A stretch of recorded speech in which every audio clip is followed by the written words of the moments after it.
여기까지 해서 도로교통을 끝내고요. 범위의 확대를 보겠습니다. 자, 일반론. 이 신뢰의 원칙은 도로교통에서 시작한 것이긴 하지만 분업적 공동작업이 필요한 모든 경우까지 그 범위가 확대되고 있는데 그 대표적인 것이 바로 이 외과 수술입니다. 수술.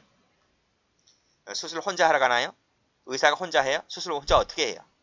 의사 여러 명이 들어갈 수도 있고 보조자인 간호사도 들어갈 수 있겠고, 그래서 그 부분까지 이 신뢰 원칙이 확대되고 있다. 다만 앞에 끊고 이 원칙이 적용되기 위해서는 그 신뢰를 기초 지을 수 있는 분업관계가 확립되어 있어야 한다는 것이 전제 조건입니다. 각자 맡은 바 역할을 다 하면 된다는 거예요. 자, 이 의료행위를 중점적으로 보도록 하겠습니다. 의료행위 같은 경우에는 이 수평적 분업관계가 있고요. 밑에 있는 수직적 분업관계가 있는데 이거를 나누어서 살펴보셔야 됩니다. 자, 여기서 지금부터 노트를 펴볼게요.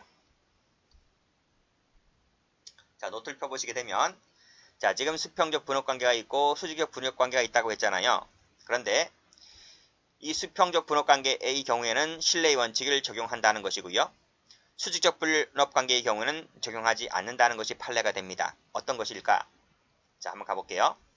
의사하고 의사끼리, 그쵸? 우리 종합병원에 보면 내과 있고 신경과 있고 뭐 많잖아요, 그쵸? 그랬을 때 이 내과 의사와 신경과 의사는 서로 전문의 관계잖아요. 수평 관계죠. 수직적 관계가 아니고 서로 대등 관계잖아요, 그쵸? 그랬을 때는 서로 뭐 한다? 신뢰의 원칙이 적용된다는 것입니다. 약사나 제약회사도 마찬가지죠. 약사가 약국에서 약을 판다라고 했을 때 그 약은 제약회사에서 제대로 약을 만든 것이겠지? 그걸 신뢰하고 파는 것이잖아요. 근데 그 약을 사 먹은 고객이 문제가 발생했다라고 했을 때 그 약사에게 과실이 있다기보다는 그 약을 잘못 만들었다면 그 제약회사에게 과실 책임이 인정된다. 이렇게 보시면 되겠습니다. 자, 여기까지 한번 볼까요? 자, 수평적 관계. 외과 의술을 시행하는 의사들끼리 각과의 전문의 상호 간의 경우에는 수평적 분업관계 같은 경우는 신뢰의 원칙이 적용된다고 보고 있습니다. 그래서 내과 의사와 신경과 의사 전문의 사이, 약사와 제약회사 사이처럼 이 원칙이 적용된다. 자, 볼게요. 밑에 판례 보시게 되면, 자, 내과 의사 빨간색으로 동그라미 치시고, 신경과 영역 동그라미 치시고, 내과 의사가 신경과 영역에서 이상이 없다는 회신을 받았잖아요. 그 회신을 신뢰하게 된 거죠. 그 회신을 신뢰해서 그 처방대로 이렇게 해서 했습니다. 라고 했을 때 설령 사고 났다 할지라도 내과 의사에게는 업무상 과실이 부정된다. 그쵸? 자, 밑에 2번. 약사가 있고 검인 합격품이 있네요. 그쵸? 약사는 밑에 그 약이 검인 합격품이고 부패, 변질, 변색되지 아니하였고 유효기간이 경과되지 아니하였음을 확인했잖아요. 그걸 신뢰했잖아요. 그 신뢰를 하고 약을 팔았잖아요. 약을 사용했잖아요. 라고 했을 때 이 의사 약사에게는 과실 책임이 없다. 즉 그 약은 그 제약회사에서 약을 잘못 만든 것이다는 것입니다. 그래서 과실은 저쪽에게 있는 것이지 약사인 나에게 있는 것이 아니다. 이렇게 보았던 거죠. 자, 수직적 분업관계입니다. 자, 노트 펴볼게요. 노트를 펴보시게 되면, 자, 수직적 분업관계의 경우에는 신뢰의 원칙을 적용하지가 않습니다. 자, 사례를 보게 되면요. 의사가 있고 간호사가 있잖아요. 의사는 상이고 간호사는 하위 관계잖아요. 그래서 이 의사는 간호사가 하는 일을 신뢰할 수가 없어요. 신뢰할 수가 없다. 그래서 근데 신뢰해서 만약에 사고 났다라고 하게 되면 그 간호사도 잘못이긴 하지만 의사에게도 과실 책임이 인정되는 거예요. 두 번째, 전문의하고 주치, 의사들끼리도 마찬가지입니다. 전문의 주치와 막 이제 갓 의사가 된 인턴 레지던트, 야간 당직 의사, 수련의 하위 관계죠. 그래서 전문의 주치가 상위 관계고 인턴이 하위 관계인데 이 전문의 주치의는 막 의사가 된 인턴 등을 신뢰할 수가 없는 거예요. 근데 만연히 신뢰해서 사고 났다라고 했을 때 이 인턴 등도 과실 책임을 지게 되지만 그 상위자인 전문의 등도 과실 책임을 진다라는 것이 판례입니다. 물론 정반대로 이건 필기가 안 돼 있겠지만 필기 한번 해보세요. 하위자는 상위자가 하는 일에 대해서 신뢰를 할 수 있죠. 그리고 인턴 레지던트도 마찬가지로 전문의에 대해서 전문의가 시키는 것을 그대로 믿고 그 지시에 따라서 했다면 사고 났다 할지라도 인턴 등은 과실 책임을 지지 않습니다. 이 두 가지 한번 보겠습니다. 자, 수직적 분업관계. 의사와 간호사 나왔네요. 신뢰 원칙이 적용되지가 않는다. 의사와 환자 사이 자격증 없는 사람이라든지 수습 중인 사람의 경우에도 마찬가지다. 역시 신뢰 원칙이 적용되지 않죠. 판례 볼게요. 자, 위에서 적용되는 것은 제가 동그라미를 쳤죠? 여기 동그라미 쳤죠? 그럼 이 부분은 세모 쳐볼게요. 적용되지 않는 부분이기 때문에 주치의사 세모. 자, 주치의가 전원 등의 조치 등을 취하지 아니한 과실이 있다. 그거 했습니다. 그럼 과실 책임 져야 되겠죠? 과실 책임 져야 됩니다. 근데 그 과정에서 누가 개입되어 있습니까? 가로 열고 닫고 그 과정에서 야간 당직 의사라고 하는 하위자가 과실이 개입되어 있다 할지라도 이 야간 당직 의사가 독박 쓰는 것이 아니라 이 주치의사는 야간 당직 의사를 신뢰하면 안 되잖아요. 그쵸? 그치? 근데 신뢰했다는 거지. 신뢰했기 때문에 그분은 과실이 있다는 겁니다. 물론 본인에게도 과실이 있고 그랬을 때 야간 당직 의사의 과실이 일부 개입되어 있다 할지라도 면책되는 것이 아니라 여전히 과실 책임을 진다라고 하는 것이죠.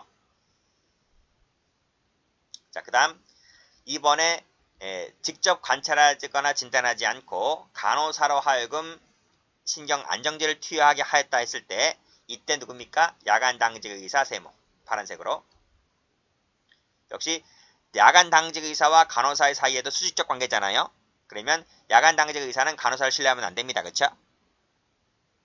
신경 안정제라고 하는 것은 의사가 투입해야 하는 것인데 그걸 간호사에게 했다고 하는 거잖아요. 그렇죠? 그랬을 때 사고 났다라고 했을 때 간호사도 과실이지만 야간 당직 의사도 이 부분에 대해서 과실 책임이 인정된다라고 하는 것이에요.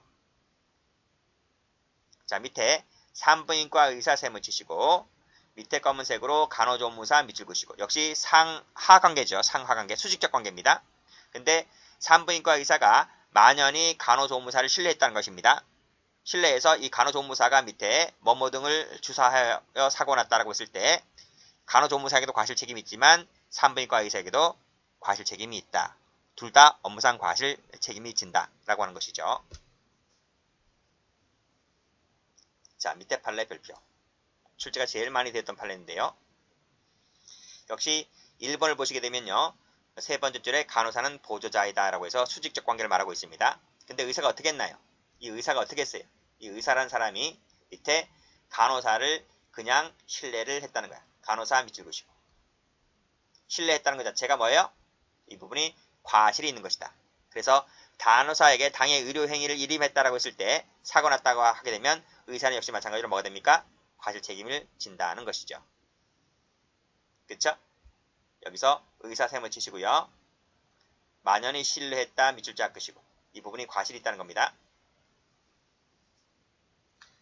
자, 여기서 수혈할 때 두 번째 이후부터는 인턴 대신 간호사가 교체하는 관행이 있었던 치더라도 관행 세모 돼지꼬리 관행이 책임을 정당화시키지 못한다. 즉 책임 조각사가 되지 않아요.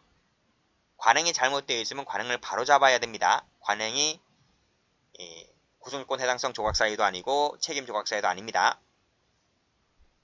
그래서 마지막에 아무런 조치를 취하지 않고서 간호사에게 혈액봉지 교체를 일임했다라고 하는 것 자체가 바로 뭐다? 이 자체가 의사에게 과실이 존재하는 것이다 라고 하는 것이에요.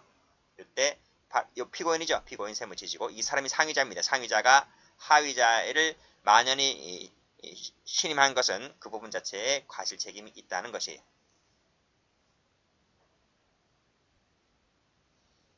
다음 판례도 똑같아요. 이 판례도 출제가 잘 되기 때문에 별표를 쳐볼게요.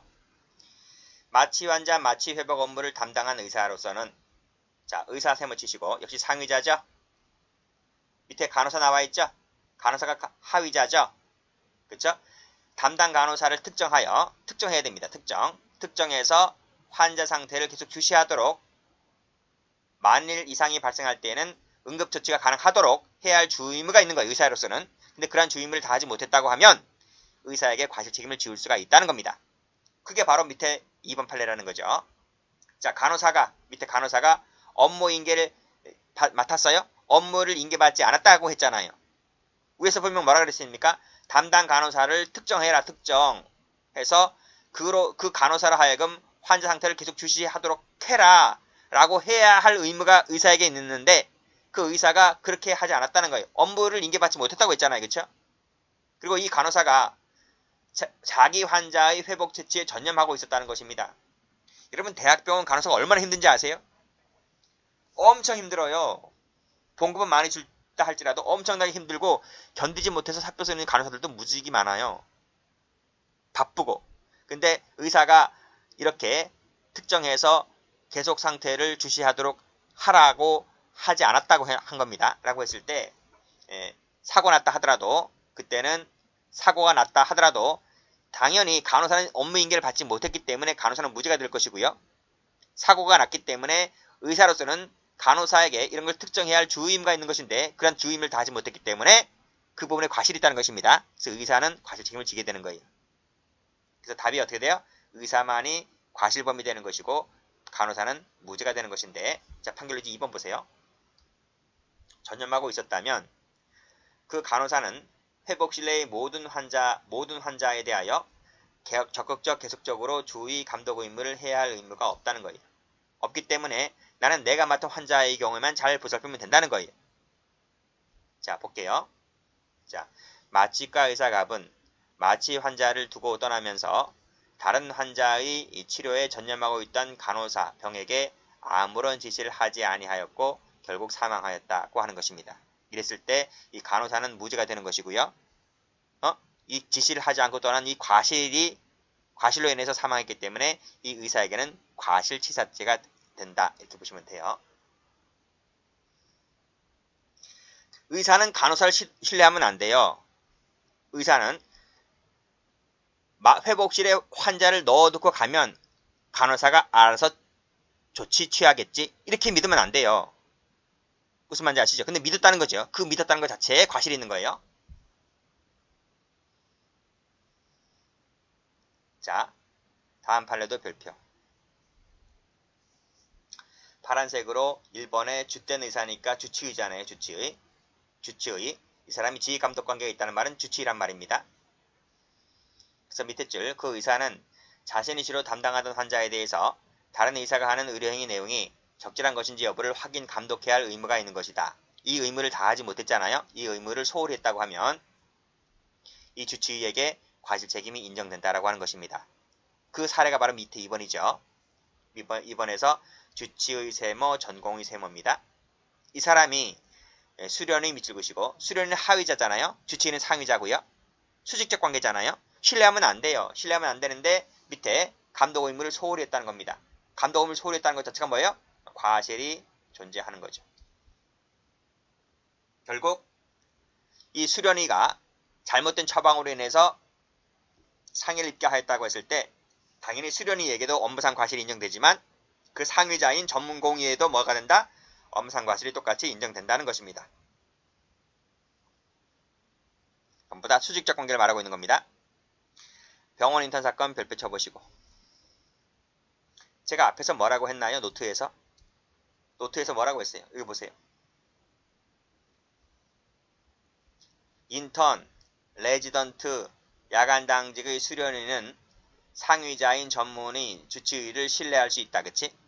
즉 전문의, 주치의가 나에게 업무를 이렇게 하라, 이렇게 하라라고 지시를 내렸고 난 그대로 지시를 따라서 했다면 설령 사고 났다 할지라도 인턴, 레지던트, 하위자들은 과실 책임을 지지 않는다고 하는 것입니다. 아시겠죠?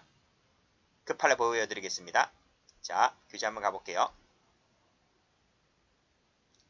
자, 인턴 나왔네요. 인턴 파란색으로 밑줄 그시고, 하위자죠. 하위자입니다. 상위자가 나오죠. 익수는 물에 빠질 물 먹은 환자를 말합니다. 담당 의사 을의 지시에 따라서 담당 의사 을 세모치시고 지시가 나왔네, 그쵸? 담당 의사가 나한테 시켰어요. 이렇게 하라고. 그러니까 나는 하위자인 나는 담당 의사 말을 따라서 한 죄밖에 없어요. 그쵸?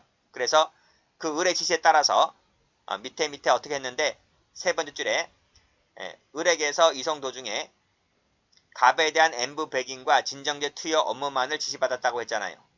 을로부터 갑에 대한 N부 백인과 진정제 투여 업무만을 지시받아. 이렇게 하라고 했고 인턴은 그 지시만을 따라서 했다고 했을 때 마지막에 주의무 위반이 있었다고 볼 수가 없다고 해서 업무상 과실치사죄를 인정하지 않았다. 즉 인턴에게는 그래서 인턴은 무죄가 되었던 사건입니다. 예외적인 판례 한번 가볼게요. 간호실습생 사건 중요한 판례이기 때문에 별표를 박아둘게요. 자, 노트 다시 펴볼까요? 이겁니다.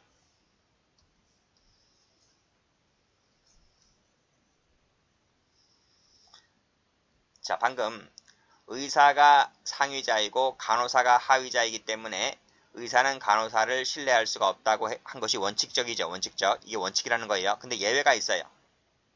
이 부분인데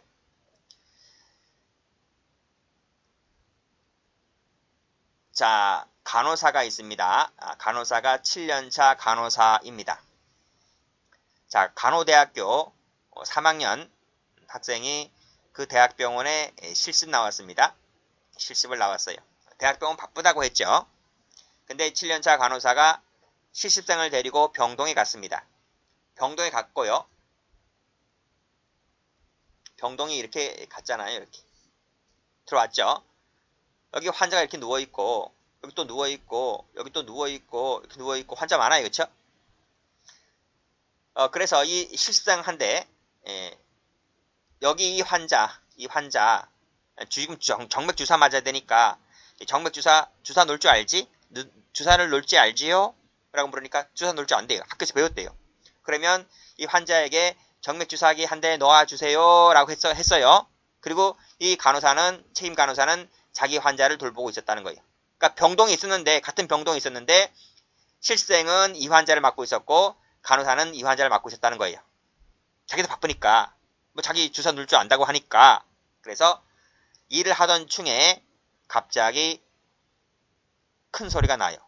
왜냐하면 실습생이 주사를 잘못 놓은 거예요.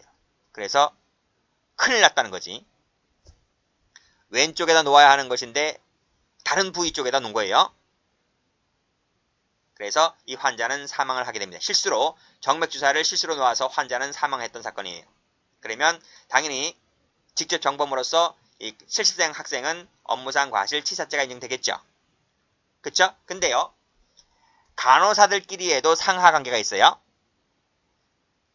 실습생은 정식 간호사가 아니잖아요. 그러니까 하위자지. 그쵸?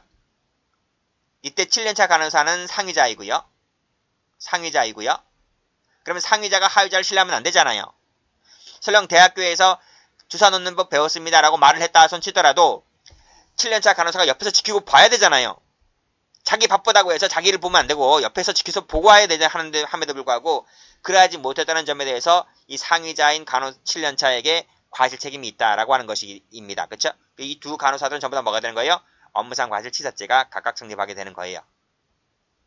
근데 문제는 이 7년차 간호사의 상위자인 의사가 있잖아요. 의사가. 그 의사도 똑같이 업무상 과실 책임 인정됩니까? 분명 의사 그랬잖아요. 의사는 간호사를 신뢰하면 안 된다. 신뢰하게 되면 사고 났다고 할 때 신뢰하게 되면 의사에게도 똑같이 과실 책임이 지게 된다는 것이 원칙적이라고 말씀드리지 않았습니까?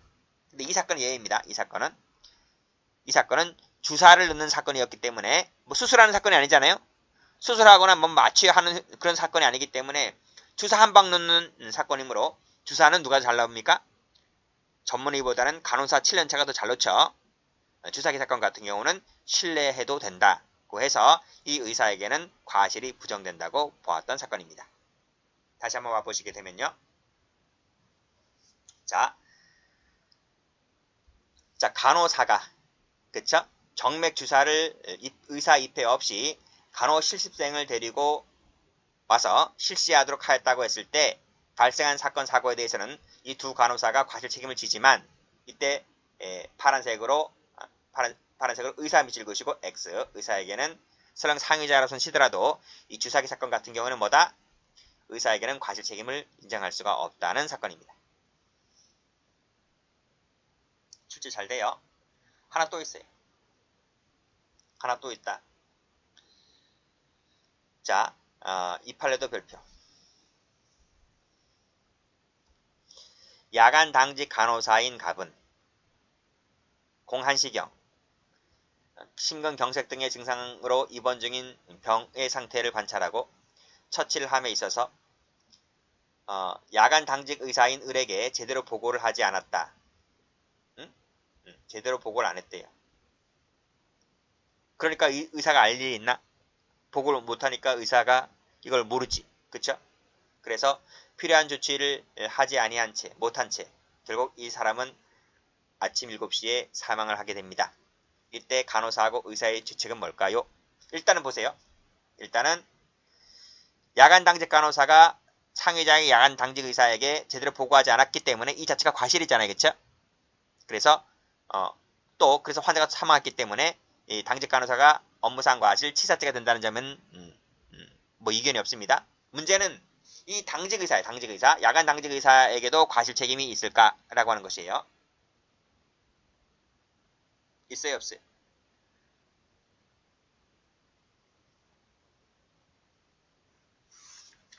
앞 페이지 나올 텐데. 앞 페이지 한번 가볼게요.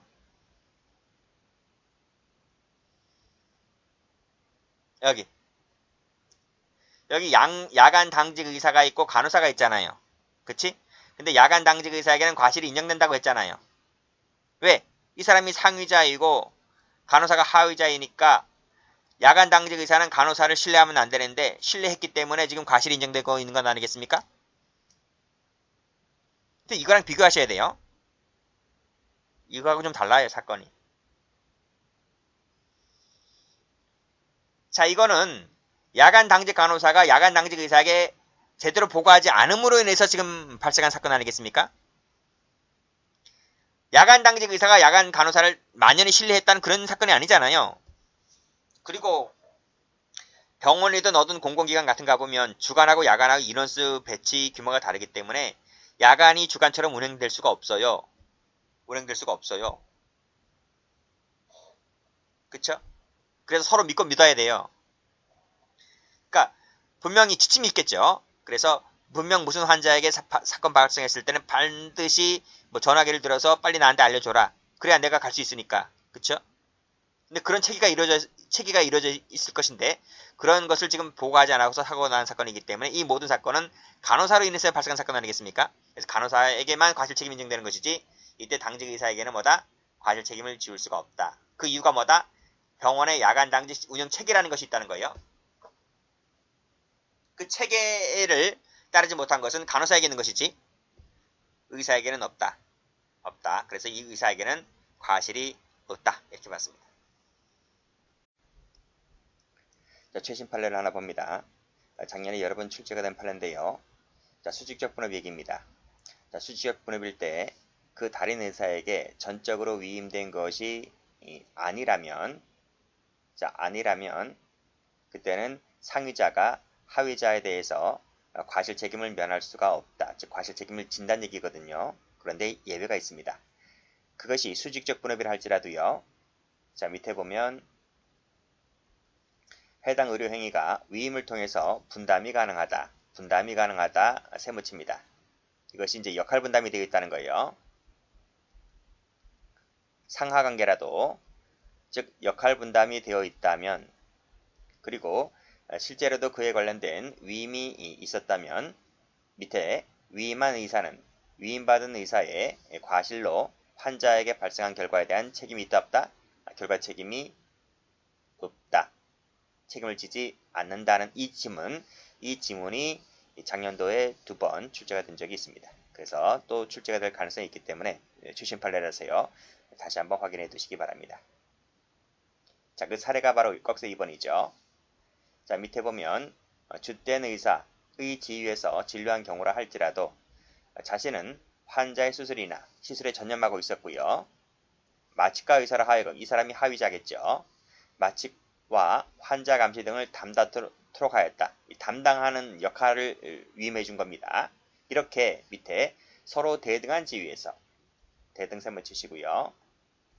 각자의 의료 영역을 나누어서 서로 환자 진료의 일부를 분담하였다면 밑에 다른 의사의 전적인 과실로 환자에게 발생한 결과에 대해서는 책임진다 안 진다? 책임지지 않는다는 내용의 판례입니다. 그래서 이것도 출제가 된 적이 있었고 이 밑에 사실관계도 출제가 된 적이 있었기 때문에 꼭 정리를 해두시면 됩니다. 자, 한계. 자, 우리가 앞에서 도로교통 얘기했잖아요. 도로교통. 그래서 고속도로나 전용도로 같은 경우에는 보행자가 나와서는 안 되죠. 그래서 보행자를 치였다라고 했을 때 운전자에게는 면책된다라고 말씀드렸는데요. 과실 자체가 처음부터 부정된다라고 말씀드렸는데요. 근데 예외가 있어요. 상대방의 규칙 위반을 이미 인식했다든지 그랬을 때는 신뢰 원칙이 적용되지가 않아요. 아무리 그것이 고속도로를 할지라도. 봐요. 첫 번째 판례 고속도로죠. 두 번째 판례도 고속도로죠. 그쵸?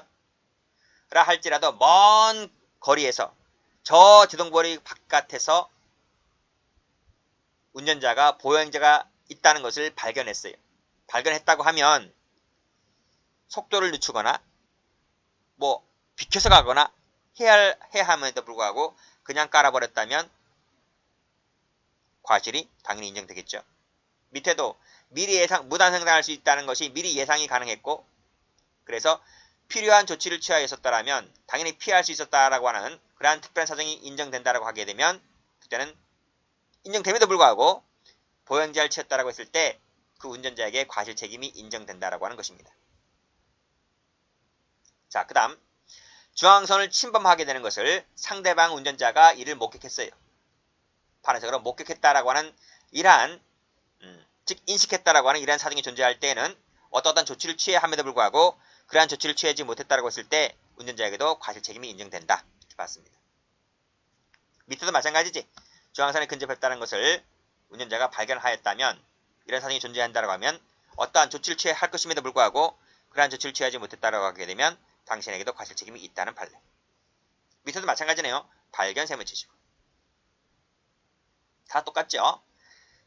첫 번째 거 발견, 밑에 미리 예상, 목격, 발견 이랬을 때는 예외적으로 신뢰 원칙이 적용되지 않는다. 밑에도 중앙선을 넘었다는 것이 충분히 예상이 되잖아요. 그러면 경직을 울린다든지 서행한다든지 일시정단한다든지 이런 조치를 취해야 되는데도 불구하고 이러한 조치를 취하지 않았기 때문에 과실 책임이 인정된다. 통행 금지 시간이 임박합니다. 임박해요. 지금 10분밖에 안 남았어요. 예전에는요. 옛날 군사정부 시절에는요. 12시, 밤 12시가 되면 길거리에 나오면 안 돼요. 12시가 넘으면 다 집으로 들어가야 돼요. 길거리 돌아다니다 보면 잡혀가요. 잡혀갑니다. 그래서 지금 10분밖에 안 남았습니다. 통행 금지 시간이. 그러면 어떻게 되는 거예요? 사람들이 밑에 도로를 횡단하는 것이 예사이고 그쵸? 버스 사이로 뛰어나와 도로를 횡단하는 것이 충분히 있으리라고 하는 것이 충분히 예측이 가능하잖아요. 그치? 그러한 예측이 가능함에도 불구하고 지나가던 보행자를 치였다라고 했을 때 당신에게도 과실 책임이 인정된다고 봤습니다. 두 번째, 상대방의 규칙 준수를 신뢰할 수 없는 경우가 있습니다. 어떨 때? 유아, 노인, 불구자, 명정자는 만취자를 말합니다. 또 버스 정류장, 유치원, 학교 이런 곳에서 신뢰 원칙이 적용되지 않습니다. 그러니까 이런 곳을 지나갈 때에는 만반의 조치를 다 취해야 돼요. 애들이 언제 튀어나올 줄 몰라요. 밑에 나와있지? 밑에 어린아이 세무가 있음을 목격했네요. 그러면 밑에 성령을 기르는 조치를 취해야 됨에도 불구하고 그러한 조치를 취하지 않았다면 과실 책임이 인정된다. 지금은요.